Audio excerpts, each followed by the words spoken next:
Bismillahirrahmanirrahim. Assalamualaikum warahmatullahi wabarakatuh. Kembali lagi dengan saya Angga Nur Fardiansa. Pada kesempatan kali ini saya ingin melanjutkan materi pembelajaran saya pada minggu ini, yaitu mengenai kompetensi dalam kepemimpinan, buku dari Executive Leader by Dr. Gunadi Getol MBA. Oke, kita mulai saja mengenai pembahasannya. Kompleksnya masalah-masalah yang harus ditangani dalam sebuah organisasi, baik bisnis maupun sosial, swasta ataupun pemerintahan, maka kompetensi dalam kepemimpinan menjadi sangat penting. Seorang pemimpin harus menyadari sikap seperti apa yang dituntut dan harus dikembangkan pada dirinya. Kemudian bagaimana dia harus memperlakukan kelompoknya agar mereka tidak tertekan oleh tugas-tugas yang tak kunjung selesai tanpa motivasi yang jelas. Dalam penyampaian ide-ide, seorang pemimpin harus mempengaruhi anak buah. Pemimpin juga harus memiliki kemampuan mengambil keputusan. Keputusan yang diambil harus sedemikian rupa merupakan keputusan yang paling ideal bagi kelompoknya. Pada saat tertentu, pemimpin harus bisa memotivasi timnya. Dalam pelaksanaan pekerjaan, pemimpin juga dituntut mampu membuat perencanaan.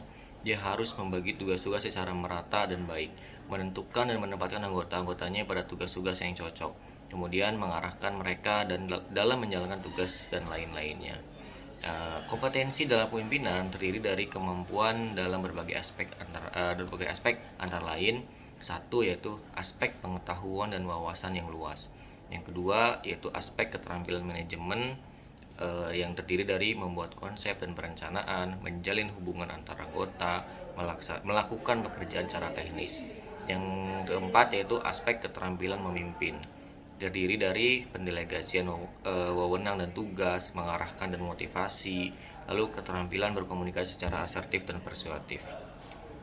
Oke, kita coba bahas yang pertama yaitu aspek pengetahuan dan wawasan yang luas. Pengetahuan yang luas membuat seseorang mampu berbicara tentang banyak hal. Seorang pemimpin dituntut untuk mampu berbicara tentang situasi yang dihadapi, kesempatan yang dimiliki, problem yang timbul dan mencari solusi yang dapat diterapkan. Namun, sebelum langsung berbicara tentang hal-hal yang terkait dengan pekerjaan seorang pemimpin, perlu melakukan pendekatan pendahulunya.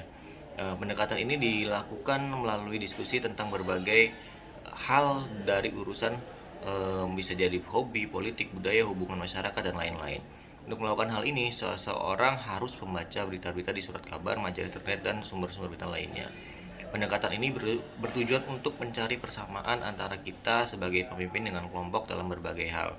Dengan adanya persamaan pendapat melalui hal-hal yang lebih ringan, maka diskusi selanjutnya akan jauh lebih mudah. Persamaan-persamaan pendapat ini misalnya bisa mengenai pengalaman berolahraga atau hobi-hobi yang lain. Diskusi tentang politik dan kepemimpinan para pemimpin dunia misalnya membuat kita bisa mengetahui kepemimpinan seperti apa yang diinginkan anggota kelompok kita. Setelah meraba situasi dan kemampuan kelompok, kita bisa lebih menyesuaikan gaya kepemimpinan kita agar lebih bisa diterima kelompok. Perbincangan tentang berbagai topik juga membuat kita lebih akrab. Keakraban antara pemimpin dan tim sangatlah dibutuhkan. Keakraban ini akan menghilangkan ketegangan yang bisa timbul setiap saat karena berbagai perbedaan pendapat. Anak buah yang merasa mendapat berbagai pengetahuan dari pemimpin juga akan merasa berterima kasih dan selanjutnya lebih membuka diri terhadap pengarahan pemimpinnya. Pengetahuan dan wawasan seorang pemimpin yang luas juga memotivasi anak buah untuk menimba ilmu dari pemimpin. Setelah hati dan pikiran anggota terbuka, maka kita bisa dengan mudah mulai mendiskusikan hal-hal yang menyangkut pekerjaan.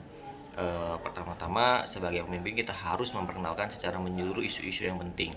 Kemudian kita bisa mulai dengan menjabarkan setiap isu yang penting tersebut, baik masalah maupun alternatif solusi yang ada. Sebaiknya libatkan anggota dalam pengambilan keputusan solusi yang mana yang akan kita ambil.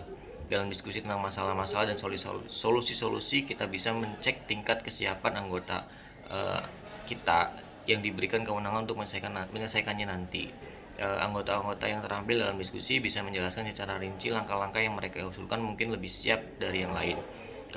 Kepada anggota-anggota yang sudah siap, kita harus memberikan kesempatan.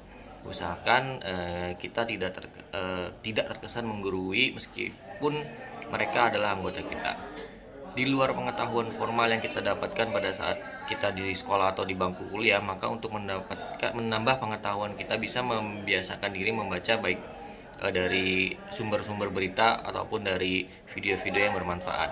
Kebiasaan ini sangat baik dilakukan secara rutin, misalnya 1 sampai 2 jam dalam setiap harinya. Dalam kenyataannya banyak para eksekutif yang tidak mampu menyisihkan waktu untuk membaca karena terlibat dalam rutinitas yang sibuk. Kebiasaan membaca juga sering terhambat oleh rasa malas yang lebih karena mereka bekerja seharian, tetapi kita harus berusaha untuk melakukannya. Sebagai pemimpin, kita juga harus senantiasa berusaha mengikuti perkembangan teknologi. Saat ini, di mana kita berada dalam era informasi teknologi, maka internet merupakan sumber berita dan ilmu pengetahuan yang hampir tidak ada batasnya. Membiasakan diri menggunakan internet menjadi suatu keharusan saat ini. Di samping sebagai sumber berita, juga menggunakan media menyurat dan atau dengan media lainnya. Oke, teman-teman, mungkin untuk kali ini kita cukupkan dulu. Jadi kali ini kita fokus membahas mengenai aspek pengetahuan dan wawasan yang luas.